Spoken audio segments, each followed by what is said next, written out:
यह एक गरीब की कहानी है जो बहुत दूर से जा रहा होता है एक गांव में। सोचता वहां जाके मैं कुछ मांग के अपना पेट पाल लूंगा और गुजारा कर लूंगा।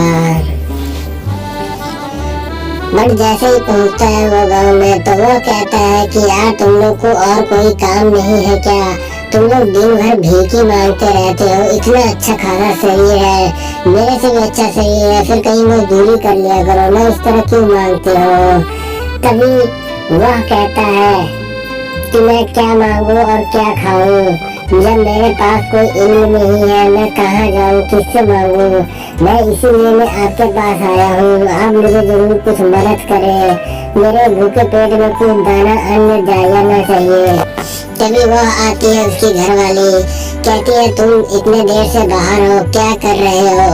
तुम्हें कहीं और नहीं जाना है क्या? तुम तो यहीं पे डेरा जमा के बैठ गए हो, इस तरह थोड़ी चलेगा, हमारा घर खाली करो। तभी वह कहता है मैं अभी कहीं नहीं जा सकता हूँ क्योंकि मैं चलने की हालत में नहीं हूँ, मुझे बहुत तेज भूख लगा हुआ है, कुछ खाने उने के लिए दे दो, क्या मिल सकता है? तभी वो चली जाती है। कहता है यार यहाँ के लोग कैसे हैं। तभी घर में उसका पति आता है और आते ही वहाँ पे खड़ा होकर कहता है कि तुम लोग घर में इतने बैठ के चाय पी रहे हो और बाहर गरीब आया हुआ है, क्या वो तुम लोग को नहीं दिखता है? थोड़ा कम से कम उसको ही कुछ खिला पिला देते। वो कह रहा था कि मेरे पेट में एक भी अन्न का दाना नहीं है, तुम क्या कर रही हो? तुम लोग अपना ही स्वार्थी हो गए हो क्या?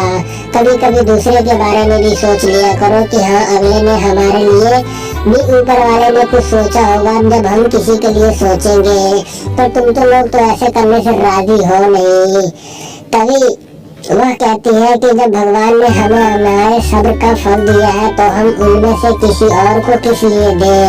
मैं नहीं दूंगी, मेरे को भी मेहनत लगता है बनाने में और देने में, क्या फायदा है ऐसा काम करने से? वो तो कहीं से भी आके बैठ जाएगा, तो हम क्या दूसरे का भला ही करते रह जाएंगे, तो फिर हमको कौन देखेगा?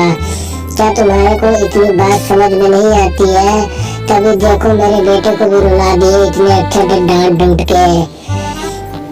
तभी वो कहता है कि तुम लोग से तो बकवास करना ही फिजूल है, जैसे कि तुम लोग को दिमाग में कोई पल्ले ही नहीं आता है कोई भी बात मेरा।